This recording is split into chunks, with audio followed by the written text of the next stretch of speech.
Hey guys, remember earlier I told you I was going to read a book to you? And Miss Cantalmo is also going to take turns. We're going to swap out reading this book to our classes. It's called Ashes of Roses. Now, kids tell me they love this book. Now, if you say, it's kind of a slow start, Miss Hyde, hang on. I've had kids sit in class and just beg me to finish reading the book. They're reading it to themselves, like when we would have a little spare time. There's kind of a sad part at the end. Mr. Griffin, can you come to the office, please, Mr. Griffin? It's what happens when you're in school. You have intercom. So it's Ashes of Roses. It's by Mary Jane Auch. I think is how you pronounce it. Auch. If you want to get a copy and read along, you're welcome to do that, or you can just listen to me. And this will work perfectly into our lessons for the first 9 weeks. So it really is important. This really is not an optional thing. You are going to listen. I hope you enjoy it. So in Ashes of Roses, this young girl, she comes to America. Her name is Rose Nolan. She arrives on Ellis Island in 1911. And let's just say things don't go well for her and her family. When you went to Ellis Island, they would check you. You would have a screening. They would check, see if you had like a physical problem or if you had any kind of disease. And a lot of times they would say, you can't come into America. So just kind of a hint, something's coming. And I'm not going to read the whole book right now. I'll divide it up into like a chapter, at a time or 2 chapters. I thought this was interesting. And one of the new copies, they have a dedication to 9/11. It says, this book is dedicated to the heroes of September the 11th, 2001, both those who were lost and those who fought to save them, and to the indestructible spirit of the people of New York. And I just thought that was really nice. Okay, ready? Chapter 1. There was no sense trying to sleep. This was the last night we'd be tossed by the waves in our narrow bunks. We were due to pull into New York Harbor at dawn, putting an end to the most unbearable 2 weeks of my life. I shifted in my cot, trying to nudge my little sister Bridget over. She was barely 4 and small for her age, but she took up more than half her share of the narrow shelf we were supposed to call a bed.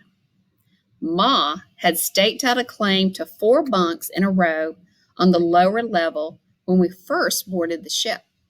But Bridget whimpered that she was lonely and moved into my bunk the first night. Next to us was Maureen, the middle sister, who made it clear from the beginning that she wasn't sharing a bunk with anyone. I don't remember being that stubborn at 12. I heard poor little Joseph begin to whimper. He slept with Ma. Although for the amount of sleeping he did, he might as well have kept his eyes wide open. The last few days especially, he was fussing more time than he was quiet. I'd be glad to get off the ship so I wouldn't have to endure the comments of our fellow passengers, who were getting less patient with Joseph by the day. I loved my little brother, but I wasn't so anxious to be around him myself. I nudged Bridget over again, but the motion of the boat sent her rolling right back to me. Finally, I gave up and fished for my shoes and shawl under my bunk. I decided to go up on the deck and see if any land was in sight. I tucked Bridget in with Maureen and climbed the ladder to the deck. A soft gray light filled the sky, and the wind made me pull my coat tighter around me. I wished we could have made this trip in the summer instead of February. We'd seen so little of sunshine, I'd almost forgotten what it looked like. It had been 2 weeks ago that we set sail from Cork. As long as I can remember, Da had talked about coming to America for a better life. So many people had left before us. It seemed the natural thing to do. As we pulled out of port, one man had shouted, Will the last man out of Ireland please lock the door? That brought a round of laughter from his friends. But we weren't more than an hour at sea, excuse me, before they were gulping pints of ale and singing about wanting to go back to dear old Ireland. Grandma Nolan had told Da that no matter how much you wanted to leave, Ireland would tug on your heart until you returned. I thought she was just saying that to make him stay with her in Limerick, but maybe there was something to it.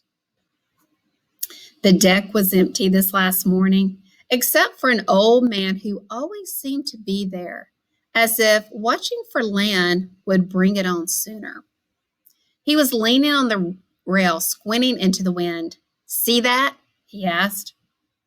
I looked around to make sure he was talking to me. "See what?" I said. "That dark shape over there. And another to the left of it. That's the Narrows. When we go through there, we'll be in New York Harbor." "You mean it's land?" I asked. "I can't see anything at all." As we moved closer, I could gradually make out what the man was talking about. There were other ships too, but I couldn't tell if they were coming or going. Other passengers were starting to appear on deck now. My heart beat fast as I crashed down the ladder to the steerage quarters. "Mom, Maureen, get up. We can see New York. Come up to the deck." Ma sat up and went into action. "Help me get shoes on the girls, Margaret Rose, and make sure all of our things are packed into the 2 suitcases. Your father has the trunk over in the men's quarters." "But can't all this wait, Ma?" Ms. Harris, that's the office, please, Ms. Harris. "I just want to see the city. I'll come right back to help you." All the talking had wakened the other passengers. As they climbed out of their bunks, every inch of floor space filled with bodies. The first and second class passengers had their own compartments. But in steerage, we were crammed like fish in a tin. So the wealthier people got to be up in their own little cabins, first and second class passengers. The poorer passengers were in what they called steerage. Basically, they're in the belly of the ship. Maureen sat up and rubbed her eyes. "Where are we? Is this America?" She pulled on her shoes and headed for the ladder with laces flopping. "Stay right here," Ma said. "We need to gather our things, Maureen. Take the large suitcase and I'll carry the small one along with lugging Joseph. Margaret Rose, you carry the feather bed and hang on to Bridget. There's going to be a crush of people getting off this boat." "But we're going to miss the Statue of Liberty," I protested. "I could have stayed on the deck, but I wanted to tell ye all to see it." "And see it we will," Ma said. "But we're not going up on the deck till I say we're ready. Now run a comb through ye hair, and your sisters too. I'll not have Uncle Patrick see ye looking like a bunch of ragamuffins." Maureen and I were ready to jump out of our skins by the time Ma decided we were ready. We waited our turn in line. Maureen went up first, then Ma handed the large suitcase to her. It was my turn next. I was glad to be going up this ladder for the last time. All through the voyage, we were climbing up and down the ladder. Ma had the feather bed tied firmly in a tablecloth, but it was still bulky. I had struggled about halfway up the ladder when the ship began to tilt. I clung to the rung above me, but there was a ruckus behind Ma. "Saints preserve us, we're sinking," a red-faced man shouted. He grabbed my shoulder and pulled me down from the ladder, then pushed ahead and climbed out to save himself. People were shoving behind us. "Go ahead, Margaret Rose," Ma said. "I'll be pushing Bridget up after ye." "Are we sinking?" Bridget whined. Ma gave her a boost. "I don't know, but I'd rather find out on the top deck than down here." I turned to grab Bridget's hand. It was easy to keep track of Ma because Joseph was howling like a banshee. We skidded down the narrow hallway, packed in shoulder to shoulder, with the other steerage passengers. The wall was tilting at a crazy angle, making it hard to sense which way was up. Were we really going to sink? Had we traveled all the way across the ocean, only to be dumped like bilge into the harbor of New York? "Stay together," Ma shouted. I could hear Maureen ahead of me with the big suitcase sounding like a gong as it kept bumping the metal walls. If we had to jump overboard, I hoped she'd be sensible enough to leave it. Lord knows there was little of any value in our belongings. Certainly nothing worth being anchored to the bottom of the harbor for.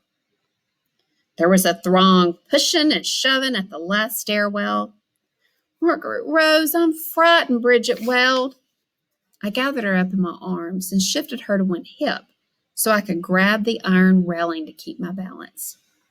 When we finally came up out of steerage into the fresh air, I could hear the captain shouting over a bullhorn, "All passengers, please move to the center of the boat." There was no doubt that the deck was tilted, but I couldn't see that we were taking on any water. The lifeboats hung in their places. The crew had made no move to load them. All the passengers crowded together on the low side of the deck. That's when I realized what the problem had been. We were just passing the Statue of Liberty, and everyone had rushed to that side of the boat to see her. The captain pleaded with the crowd again, "Ladies, gentlemen, please move away from the rail to the center." And nobody moved a muscle. Ignoring Ma's order to stay together, I put Bridget down, held tight to her hand, and pushed through the crowd. I finally squeezed into a spot by the rail and brought her around in front of me, where she could see through the iron mesh. I was afraid to lift her above the rail for fear I'd drop her overboard in my excitement. There stood Lady Liberty, more beautiful than ever she'd appeared in the black and white pictures I'd seen. She was a lovely soft green in color, and a rosy sun gave a blush to her cheeks. I couldn't believe how big she was. She towered over the harbor like a giantess who had waded in from the ocean. The ship grew strangely silent. I saw tears in the eyes of the man next to me. It was February the 18th, 1911, the date that would mark the start of my new life. My heart swelled with hope and fear at the same time. I had the feeling that I was brought to America for a purpose. Something important would happen to me here. I remembered the words of the poem. "Give me your tired, your poor, your huddled masses." Well, we were poor, all right, and after 2 weeks crammed into the bottom of a boat with Joseph screaming his fool head off, we certainly qualified as tired, huddled masses. "Here we are, America," I whispered. "We're just exactly what ye ordered." And that's the end of chapter 1. So they've come from Ireland to America, 1911. And you can tell some of the words are different, like instead of mother, mom, she said ma. Instead of dad, she said pa. And sometimes it's not that I can't read the words correctly, but that's the way they're using it.